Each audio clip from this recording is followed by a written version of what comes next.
ഇന്ന് സോഷ്യൽ മീഡിയയിൽ ലൈക്കും വ്യൂസും റീച്ചും കിട്ടാൻ വേണ്ടി എന്തും ചെയ്യുന്ന ഒരു കാലമാണല്ലോ. അതിൽ ഇപ്പോൾ ട്രെൻഡിംഗ് ആയി നിൽക്കുന്നതും എന്നാൽ അപകടവുമായ ഒന്നാണ് പ്രാങ്ക് സർപ്രൈസ്. ഞാൻ ഇപ്പോൾ ഇത് പറയാൻ കാരണം കഴിഞ്ഞ ദിവസം ഒരു വീഡിയോ ഞാൻ കണ്ടു. വീഡിയോ കണ്ടപ്പോൾ തന്നെ എനിക്ക് സങ്കടവും പേടിയും തോന്നി. ഏതായാലും നിങ്ങൾ കൂടി ആ വീഡിയോ ഒന്ന് കണ്ടു നോക്ക്. കണ്ടതിന് ശേഷം ഞാൻ ബാക്കി പറയാം.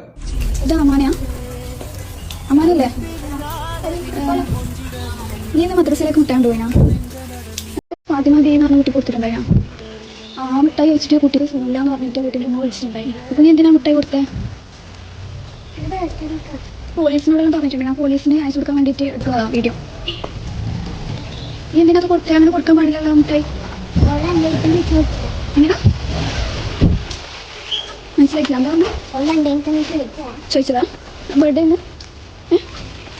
അങ്ങനെ ആരോടും പറയാണ്ട് ചോദിക്കാണ്ട് അങ്ങനെ കൊടുക്കാൻ പാടില്ല കേട്ടോ മിഠായി. ഇത് അവർ പറഞ്ഞിട്ട് വീഡിയോ എടുക്കുന്നതാ പോലീസിനെ അയച്ചു കൊടുക്കാൻ വേണ്ടി.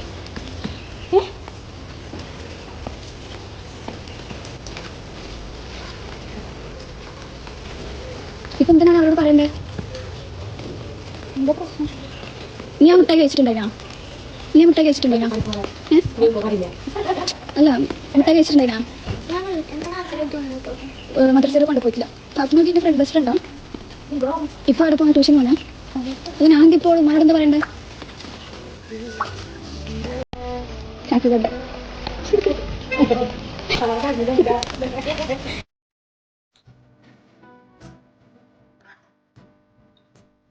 വെറുതെ പറഞ്ഞേട്ടാ. ഹാപ്പി ആയാ? ഒരു നിമിഷം ആ കുഞ്ഞിന്റെ സ്ഥാനത്ത് നമ്മൾ നിന്നൊന്ന് ചിന്തിച്ചു നോക്കൂ.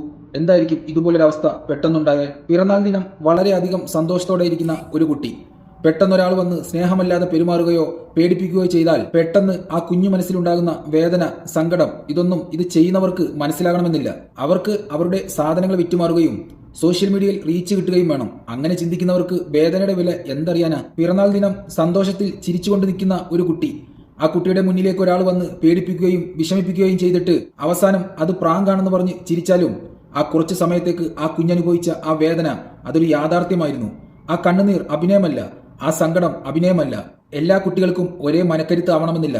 ചില കുട്ടികൾ വളരെ സെൻസിറ്റീവായിരിക്കും. ചിലർക്ക് ആ ഷോക്ക് അതിജീവിക്കാൻ പ്രയാസമാകും.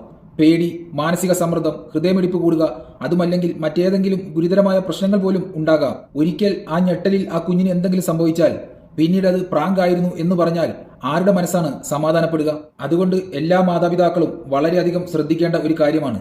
മക്കൾക്ക് സർപ്രൈസ് കൊടുക്കുന്നത് നല്ലതാണ്. മക്കളുടെ പുഞ്ചിരിയും സന്തോഷവും കാണാൻ ആഗ്രഹിക്കുന്നവരാണ് എല്ലാ മാതാപിതാക്കളും, പ്രത്യേകിച്ച് പ്രവാസികളായവർ. അതിനാൽ മക്കൾക്ക് സർപ്രൈസ് കൊടുക്കുമ്പോൾ അവരുടെ മനസ്സും ആരോഗ്യസ്ഥിതിയും എല്ലാവരും മനസ്സിലാക്കി വേണം അത് ചെയ്യാൻ. വീഡിയോ പിടിക്കാൻ വരുന്നവർക്ക് അവരുടെ റീച്ചും സെയിലും മാത്രം നടന്നാൽ മതി. ബാക്കിയൊന്നും അവർക്കറിയേണ്ട ആവശ്യമില്ല. പക്ഷേ മക്കൾ നമ്മളുടേതാണെന്നുള്ള ഓർമ്മ എല്ലാ മാതാപിതാക്കൾക്കും ഉണ്ടായിരിക്കണം. സ്നേഹം എന്ന് പറയുന്നത് കരയിപ്പിച്ചിട്ട് അവസാനം ചിരിപ്പിക്കുന്നതല്ല. ആദ്യം തന്നെ സുരക്ഷിതത്വവും സന്തോഷവും നൽകുന്നതാണ് സ്നേഹം. സോഷ്യൽ മീഡിയയിലെ ലൈക്കും ഷെയറും വെറും താൽക്കാലികം മാത്രമാണ്. പക്ഷേ ഒരു കുഞ്ഞിന്റെ മനസ്സിലുണ്ടാകുന്ന മുറിവ് മായാൻ ഒരുപക്ഷെ വർഷങ്ങളോളം വേണ്ടിവരും. അതുകൊണ്ട് പ്രാങ്ക് ചെയ്യുന്നതിന് മുമ്പ് ഒരു ചോദ്യം സ്വയം ഒന്ന് ചോദിച്ചു നോക്കുക.